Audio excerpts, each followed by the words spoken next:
তোমরা হয়তো সকলেই আমার লাস্ট মিনিট ব্লগে দেখেছো যে আমি শ্বশুর বাড়ি থেকে গিয়েছিলাম বাবার বাড়িতে। আর বাবার বাড়িতে কিন্তু এবারে আমি এমনি এমনি যাইনি, গিয়েছিলাম আমি এক্সাম দেবো সেই কারণে। জানো তো, এবারে আমি থার্ড সেমিস্টারে এক্সাম দেবো, সেই কারণেই গিয়েছিলাম বাবার বাড়িতে। আর আজ দেখো সকাল সকাল রেডি হয়ে বেরিয়ে পড়েছি এক্সাম দিতে যাওয়ার জন্য।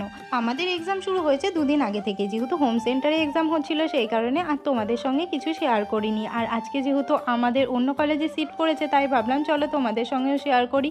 তো আমাদের সিট পড়েছিল হচ্ছে বগুলা কলেজে। আমরা চলে যাচ্ছিলাম সকাল সকাল রেডি হয়ে বগুলা কলেজে পরীক্ষা দিতে যাওয়ার জন্য। অনেকটাই সকাল সকাল বেরিয়েছিলাম। জানো তো, আমাদের এক্সামটা কিন্তু অনেকটাই বেলা থেকে ছিল, যেহেতু আমাদের এক্সাক্ট টাইমে কোনো ট্রেন ছিল না সেই কারণে আমাদের সকলকে কিন্তু অনেকটাই সকাল সকাল বেরোতে হয়েছিল। আর আমরা কিন্তু কলেজে গিয়ে অনেকটা টাইম বসেও ছিলাম। এই দেখো, বলতে না বলতে আমরা কিন্তু ট্রেন থেকে নেমে পড়েছি আর কলেজেও চলে এসেছি। আর জানো তো, এই সকাল সকাল এক্সাম দিতে যাওয়ার চক্করে সকালবেলা আমার ঠিকঠাকভাবে ঘুমটাই হয়নি। আমি কিন্তু বাড়িতে গিয়ে খুব কমই সকাল সকাল উঠি। আমি কিন্তু অনেকটাই বেলা করে উঠি, যেহেতু বাড়িতে আমাকে সকাল সকালই উঠতে হয়। সকাল সকাল মানে এই নয় যে অনেক ভোরবেলা উঠে পড়ি, একটু বেলা করেই উঠি, কিন্তু তবুও তো সকাল সকালই উঠতে হয়, তাই না?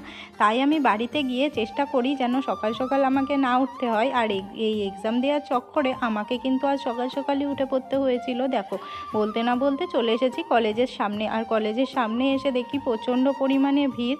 তো ফার্স্ট হাফে এখন এক্সাম চলছে, আমাদের সেকেন্ড হাফে সকলেই কিন্তু এখন চলে এসেছে এক্সাম দিতে যাওয়ার জন্য। ফার্স্ট হাফের এক্সাম এখনও পর্যন্ত শেষ না হতে হতেই আমরা কিন্তু সকলে এসে হাজির।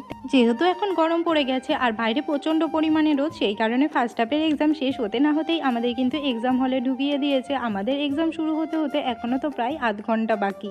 আর কিছুক্ষণের মধ্যেই যেহেতু এক্সাম শুরু হবে সেই কারণে আমি এখানে কিছু ভিডিও করে নিচ্ছিলাম। যাই হোক, এই দেখো এক্সাম বলতে না বলতে শেষও হয়ে গেছে। এরপর কিন্তু আমরা পরীক্ষার হল থেকে বেরিয়েই স্টেশনে আসার পথে এখানে কিছু খাবার খেয়ে নিচ্ছিলাম। তো এখানে আমরা সকলে মিলে নিয়েছিলাম ঘুগনি।